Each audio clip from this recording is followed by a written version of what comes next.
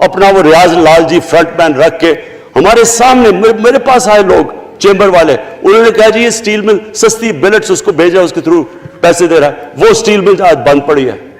ایک ایک ادارہ انہوں نے تباہ کیا, بھرتیاں کی لوگوں کی. وہ ادارے اتنے بڑے بڑے ہو گئے ہیں کہ وہاں پینشن ہی اتنی آ گئی ہے کہ کچھ بچتا نہیں ہے سیلریز اور پینشن کے بعد کے ادارے کو ٹھیک کر سکے. ایک ایک ادارہ تباہ کیا. ملک کا سب سے بڑا جو کرنٹ اکاؤنٹ ڈیفیسٹ جس کے اوپر سارا پریشر پڑتا ہے, اگر آپ کا کرنٹ اکاؤنٹ یعنی کہ ڈالر زیادہ ملک سے باہر جا رہے ہیں اور کم اندر آ رہے ہیں تو پریشر روپے پہ پڑتا ہے, وہ گر جاتا ہے. تو وہ میں آپ کو بتا دوں, جب روپیہ گرتا ہے تو غربت پھیل جاتی ہے ملک میں. تو سب سے بڑا current account deficit, fiscal deficits جو کہ آپ کی آمدنی اور خرچے وہ بڑا ڈیفیسٹ. سارے ادارے خسارے میں. پاور کانٹریکٹس جو انہوں نے سائن کیے اسپیکر صاحب, یہ عمر ایوب آپ کو بتائے گا, وہ یعنی ایسے لگ رہا تھا کہ کسی دشمن نے آ کے ایک ملک کو نقصان پہنچانے کے لیے پاور کانٹریکٹ سائن کیے. ان کے اندر وہی پاور پروجیکٹس آپ کہیں اور دیکھ لیں کسی اور ملک میں, بلکہ اپنے ملک میں دیکھ لیں اور وہ دیکھیں کہ انہوں نے کس پیسے بنائے, وہ کس پیسے پہ. گیس کا کانٹریکٹ سائن کیا ہم نے آ کے اسی ملک سے 30% کم پیسے پہ گیس کا کانٹریکٹ سائن کیا, ان کا ہی کانٹریکٹ چینج کیا. ساری گورنمنٹ جب اوپر سے پرائم منسٹر لگا ہوا پیسے بنانے. پرائم منسٹر ایک نوکری کر رہا ہے کس کے لیے, ایک دبئی کی کمپنی کے لیے. کبھی دنیا میں سنا ہے اس طرح, کبھی یہ مذاق سنا ہے جی کہ ملک کا پرائم منسٹر کسی دنیا کو دبئی کی کمپنی کے اندر نوکری کر رہا ہے. ادھر سے یہاں ڈیفنس منسٹر ان کا, فورن منسٹر, وہ دبئی کی کمپنی سے نوکری کر رہا ہے. اور وہ ایک انٹیریئر منسٹر, وہ کوئی سنا ہے سنتری بنا ہوا تھا کسی سعودی عربیہ کی کمپنی میں, مجھے نہیں پتا. کبھی یہ سنا ہے یہ ملک سے کسی ملک سے ایسا مذاق ہوا ہے؟ یہ سارے طریقے تھے اس ملک سے پیسہ منی لانڈر کر کے باہر لے جانا. آج مجھے یہ بتائیں, میں یہ جو سارے ہماری جو اپوزیشن ہے, میں ان سے سوچتا ہوں, میں کئی دفعہ ان کی شکلیں دیکھ کے پوچھتا ہوں ان سے کہ کیا آپ واقعی سمجھتے ہیں کہ آپ دونوں کے لیڈر ایماندار ہیں؟ کیا یہ واقعی سمجھتے ہیں کہ ان کی جو یہ دولتیں بڑی ہیں یہ ایمانداری سے بنی ہیں؟ یعنی کیا ان کو کوئی ملک کی فکر نہیں ہے کہ یہاں کا پیسہ, کہ ان کے بیٹے ہیں, میں ذرا یہ بتائیں, 3 دفعہ ملک کا پرائم منسٹر, اس کے دونوں بیٹے باہر بیٹھے ہوئے ہیں. میں لندن کو جانتا ہوں اسپیکر صاحب, وہ اربوں روپے کی پراپرٹی ہے, وہاں کے بڑے بڑے رئیس ان ایریاز میں نہیں رہ سکتے جدھر ان کے 2 بیٹے رہ رہے ہیں. ملک سے بھاگ گئے جی, ہم پاکستانی شہری نہیں ہیں. کیوں پاکستانی شہری نہیں؟ کیونکہ آپ بتا ہی نہیں سکتے کہ وہ پیسہ کدھر سے آیا جو انہوں نے اتنی بڑی پراپرٹیز لی ہوئی ہیں. اور یہ کچھ نہیں ہے جو انہوں نے بنامی پراپرٹیز لی ہوئی ہیں. کسی کو اندازہ ہی نہیں ہے ان کا کتنا پیسہ باہر پڑا ہے. زرداری کے پاس کیا تھا پہلے, اس کی جو باہر پراپرٹیز ہے. تو کیا ان لوگوں کو نہیں پتا کہ اس ملک کا پیسہ چوری کر کے یہ باہر لے کے جا رہے ہیں اور یہ پھر بھی ان کی سپورٹ کر رہے ہیں؟ اور یہ جو سینٹ کا الیکشن, کیا انہیں نہیں پتا کہ بڑا جی عقل مند پولیٹیشن ہے زرداری, لوگوں کو رشوت دے کے ان کو خرید رہا ہے. ساری قوم کے سامنے یہ ہو رہا ہے. میں یہ صرف آخر میں یہ کہنا چاہتا ہوں اس ایشو کو ختم کرتے ہوئے کہ دیکھیں اسپیکر صاحب, کوئی ملک آگے نہیں بڑھ سکتا ایسے. میں اکیلا عمران خان کو کرپشن کر کے کرپشن نہیں ٹھیک کر سکتا. میں عدلیہ کو کیا, کیسز تو عدلیہ میں یا نیب کے اندر ہے, میرا تو ان کے اوپر کوئی کنٹرول نہیں ہے. میں آج پاکستان کی عدلیہ کو اور نیب کو, جو آپ کو میری گورنمنٹ سے مدد چاہیے کنوکشنز کرنے کے لیے, ساری چیزیں ایک طرف, یہ اس ملک کا سب سے بڑا مسئلہ ہے. جب تک آپ لوگوں کو سزا ہی نہیں دیں گے,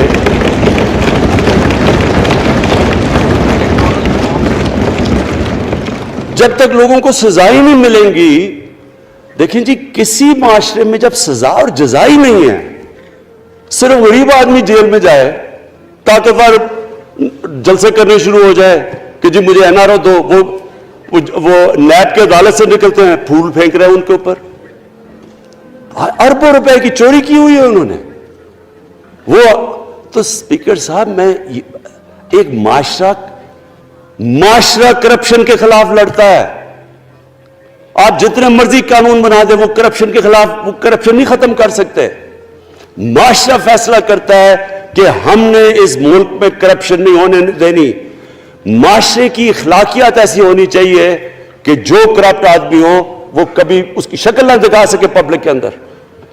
جو میڈیا کا رول ہے, میں اپنے میڈیا والوں کو بھی کہنا چاہتا ہوں, جو اسحاق ڈار سے کیا تھا ہارڈ ٹاک میں اسٹیون سیکر نے, وہ ہر جگہ یہ ہوگا. آپ جب بھی کسی بھی مغربی معاشرے میں کسی نے پبلک کا پیسہ چوری کیا, اس کی ضرورت نہیں ہوگی ٹی وی پہ جانے کے لیے. میں نے تو وہاں دیکھا ہوا ہے, بڑے بڑے نام, ایک دھبا لگتا ہے آپ کے اوپر کرپشن کا کیس, آپ سارے میڈیا سے باہر ہو جاتے ہیں. یہاں ہر روز شام کو بیٹھ کے اربوں روپے کی کرپشن کی ہوئی ہے, ان کو کسی نے قتل کیے ہوئے ہیں, اور آرام سے بیٹھ کے جراوہ میں لیکچر دے رہے ہوتے ہیں. اسپیکر صاحب, معاشرہ لڑتا ہے, اس کے اندر ہمیں سب کو مل کے اپنے ملک کو اگر بچانا ہے, معاشی طور پہ بھی بچانا ہے, پہلے ہمیں اپنے اخلاقی سٹینڈرڈز ٹھیک کرنے پڑیں گے. سارے ملک کو مل کے لڑنا پڑے گا. اگر ہم نے اپنے بچوں کے مستقبل کو بچانا ہے, اپنی آنے والی جنریشنز کو بچانا ہے, اس ملک کو ایک عظیم ملک بنانا ہے, تو وہ شروع ہوگا جب ہم مدینہ کے ریاست کے سب سے بڑے اصول عدل اور انصاف, کیونکہ انصاف اور عدل جب ایک معاشرے میں آ جاتا ہے, جب ایک معاشرہ کھڑا ہو جاتا ہے میریٹوکریسی کے اوپر, جب ایک معاشرے میں صرف ایک جو کرپٹ جتنا مرضی طاقتور ہو وہ جیل میں جاتا ہے اور عام آدمی اوپر آ سکتے ہیں, وہ معاشرہ تب آگے بڑھتا ہے. تو میں صرف اس کے اوپر یہ کہنا چاہتا ہوں کہ مجھے ساری قوم کی اس میں مدد کی ضرورت ہے. میں اپنی ساری زندگی کوشش کر چکا ہوں اور کرتا رہوں گا. میں تو اپنی پارٹی کو یہ بھی کہا تھا کہ اگر میری پارٹی ساری بھی چھوڑ دے, میں اکیلا بھی ان کے خلاف لڑتا رہوں گا. میں تو کبھی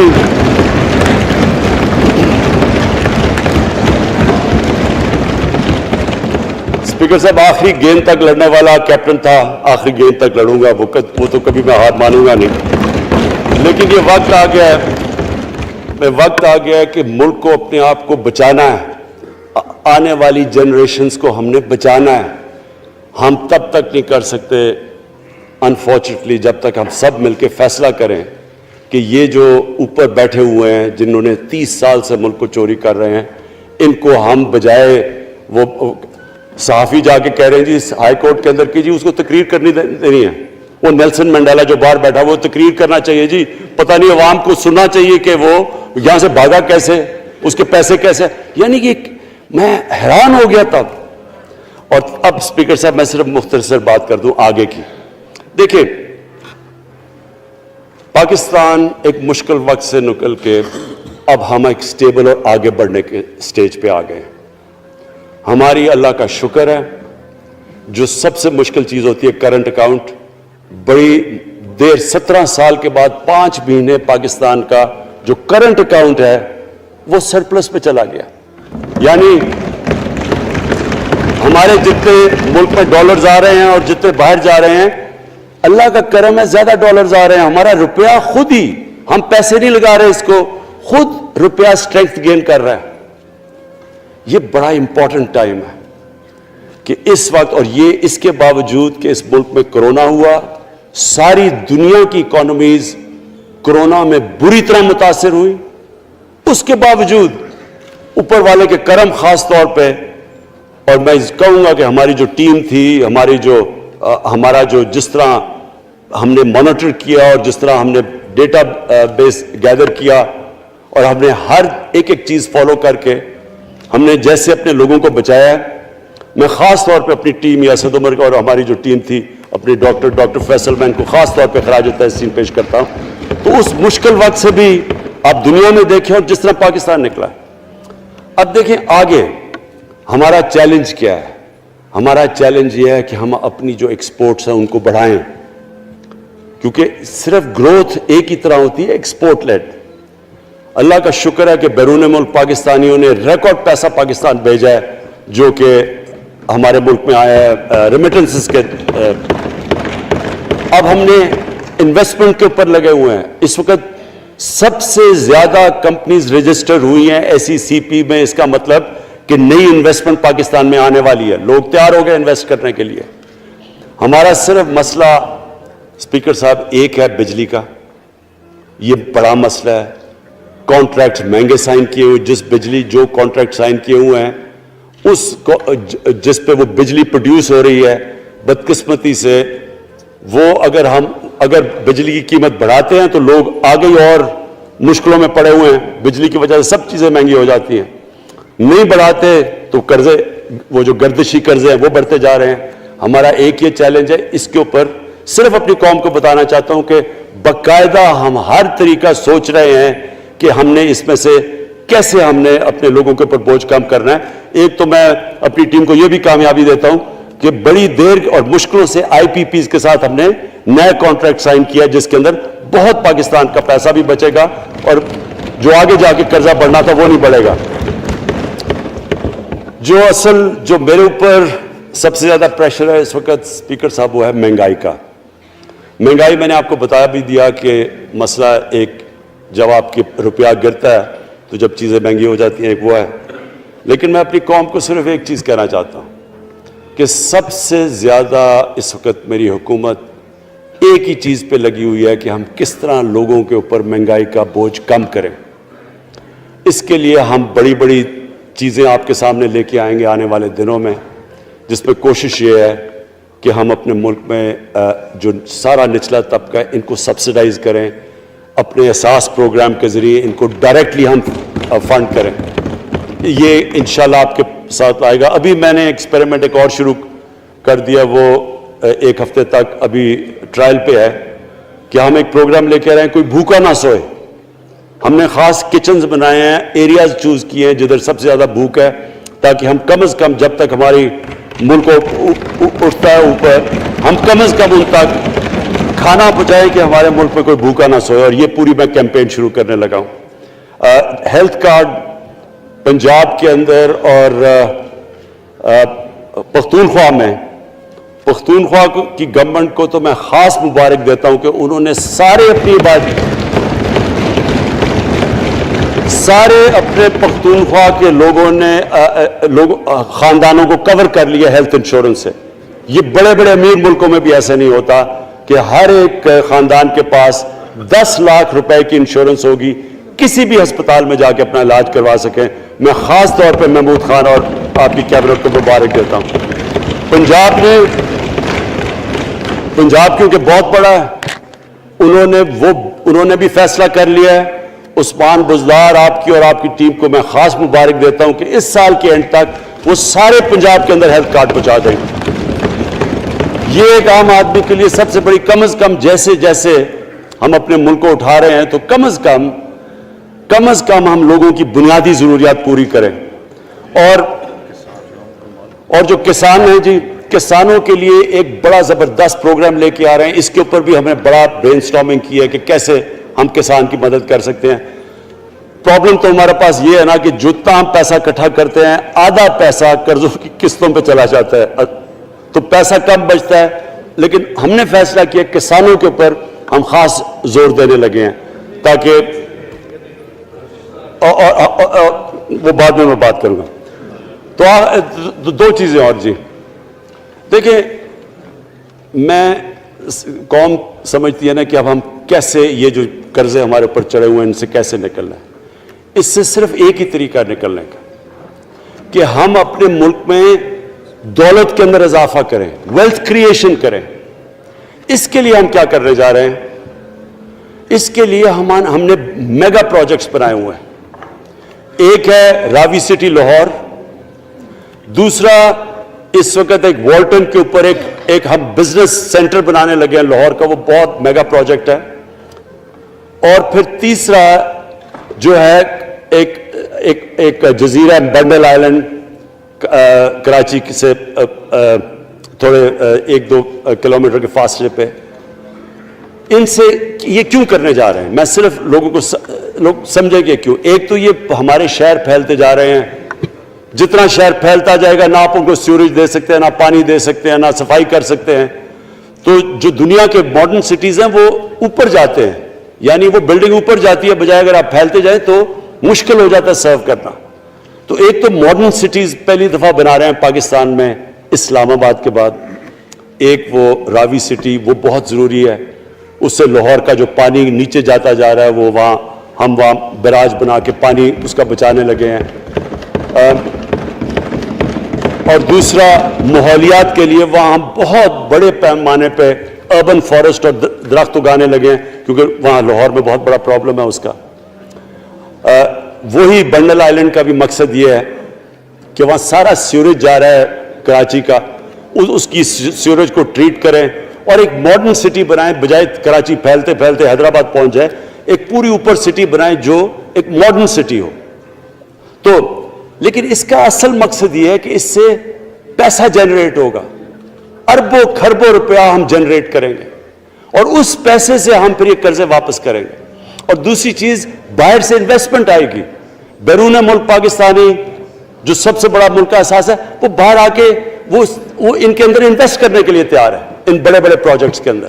اور جیسے فورن ایکسچینج آئے گا ہمارے ریزروز بڑے ہوں گے، ہمارا روپیہ سٹیبل ہوگا اور اس سے جو ویلتھ کریشن ہوگی اس سے ہم پھر اپنے قرضے واپس کریں گے. اس کے علاوہ 50 سال کے بعد 2 بڑی ڈیمز بن رہی ہیں.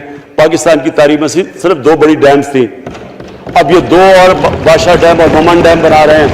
لیکن مجھے جو آخر میں بات کہنی ہے اسپیکر صاحب وہ یہ کہ پاکستان کو آگے بڑھنے سے کوئی نہیں روک سکتا انشاءاللہ.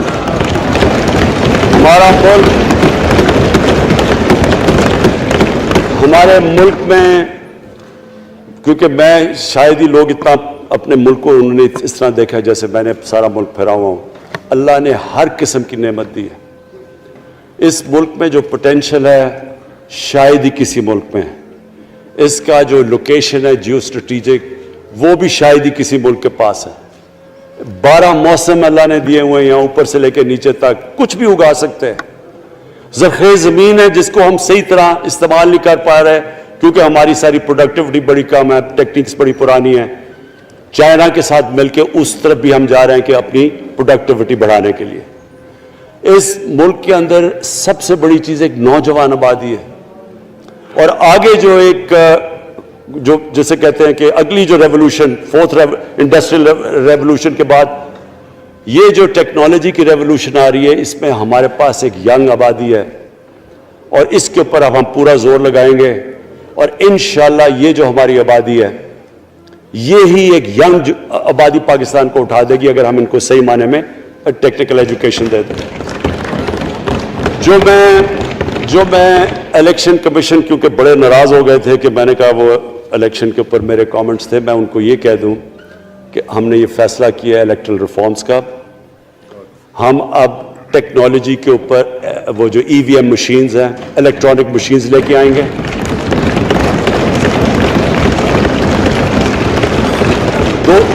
دو چیزیں کر رہے ہیں. اوورسیز پاکستانیز کے لیے آپ پورے لگے ہوئے ہیں کہ اوورسیز پاکستانیز بھی ووٹ ڈال سکیں، اور دوسری چیز الیکٹرانک مشینز لے کے آ رہے ہیں. اور کیونکہ یہ الیکٹرانک مشینز کے بغیر ہمیں الیکشنز نہیں کرنے چاہیے، نہیں تو جو ہارتا ہے وہ کہتا جی داندھی ہو گئی. ہم نے اس طرح کا سسٹم لے کے آ رہے ہیں کہ امریکہ کے اندر جب ڈونلڈ ٹرمپ نے کہا کہ الیکشن میں دھاندلی ہوئی ہے، سارے انہوں نے جب الیکشن کھولا تو ایک بھی وہ نہیں ثابت کر سکے دھاندلی ہوئی، کیونکہ الیکٹرانک مشینز تھی، ان کے پاس وہ سسٹم تھا. انشاءاللہ وہ سسٹم لے کے آ رہے ہیں تاکہ ہمیشہ کے لیے آگے سے یہ چیز ختم ہو جائے کہ جو ہارا تھا وہ ہار مانے گا، جو جیتے گا وہ جیت. جس طرح کہ انشاءاللہ ہماری حکومت کرے گی، جس طرح کہ ایز کیپٹن پاکستان دنیا کی کرکٹ کی تاریخ میں پہلی دفعہ نیوٹرل امپائرز میں لے کے آیا تھا. بہت بہت شکریہ.